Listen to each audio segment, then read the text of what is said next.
Hey everyone, Michelle here, personal trainer and lifestyle coach. Today we're here to talk about our December 2023 theme of the month, staying present with mindfulness.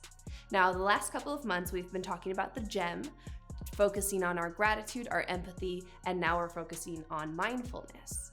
So now that we've got this last piece, what is mindfulness? Now, Hugh describes mindfulness as the ability to be wherever you are.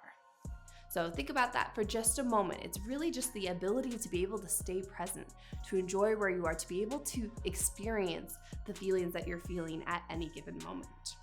Now, you've probably heard of both meditation and mindfulness, but what are some of the benefits? Benefits of mindfulness include increased concentration, increased empathy, which we've been working on over this last month, and this is my favorite, increased equanimity. Now, equanimity basically means the ability to be able to stay level-headed, calm, and composed regardless of the situation. Or, as Jeff Warren likes to call it, being frictionless. And this idea is not letting things bother you and being able to be logical and monitor your emotions in any given situation. One thing that it allows us to do is to be able to experience every moment in itself without bias, whether it's good or bad, being able to just let moments happen and to be able to feel the feelings that we have in that moment. So now let's talk about the how. Now, one of the main ways to be able to practice mindfulness is meditation. Now, there are a billion different apps out there. I will list quite a few of them at the bottom here, but that's kind of the main suggestion, is to do some type of meditation. And that can be whatever it looks like for you. That could just be breathing exercises, maybe it's yoga, maybe it's journaling. There's a lot of different things that we can do in order to be able to practice that meditation. And one of my favorite things to do is to hone in on one sense at a time. For example, if you were on a walk or if you wanted to just go sit outside, paying attention to all of the sounds that you can hear. Or maybe staring at a flower and looking at the details, the color, the textures. This is a really great way to be able to practice kind of concentrating on one thing, not only again improving that concentration, but also letting the rest of your thoughts kind of run. That's one of my favorite ideas that Headspace, the app, really promotes. Is I originally thought that meditation was supposed to be clearing your mind. I thought your goal was to think of nothing, which is really hard to do for a lot of people, especially for me. I had a really hard time clearing my mind. So what it instead suggests is being able to let thoughts pass without getting stuck on them, without really concentrating on the thoughts themselves or letting it run away into a rabbit hole. So that's a little bit more what mindfulness is going to be. It's being aware of your thoughts, but not letting them take over you in that moment. Mindfulness, as defined by Jon Kabat-Zinn, means paying attention in a particular way, in the present moment, on purpose, and non-judgmentally. So those are essentially the characteristics that we're looking for when we're going to be practicing our mindfulness.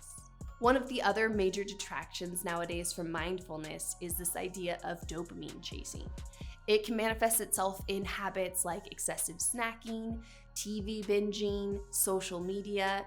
And essentially what it does is becomes a little bit of an addiction. We're chasing that feel-good feeling, a quick win.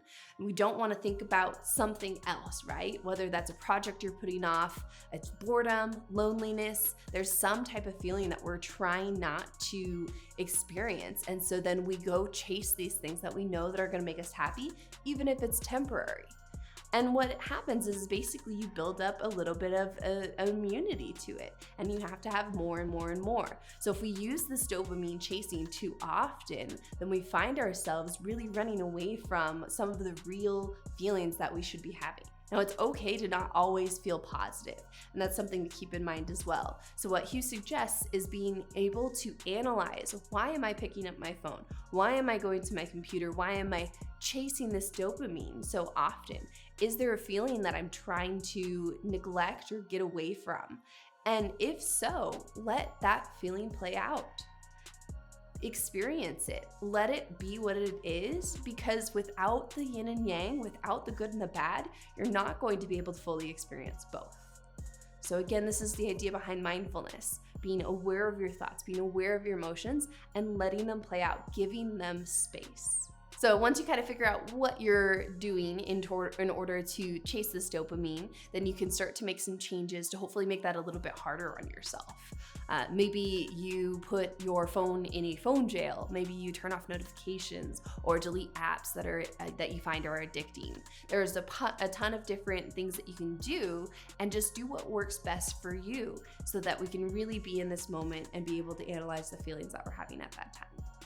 So now with the holidays coming up, we all know that it's going to be busy. We know that we're going to be doing a lot of things, having a lot of obligations. So I hope that we're able to use this tool of mindfulness to be able to really enjoy ourselves, to be able to relish in each of these moments and spend time with the people that we love.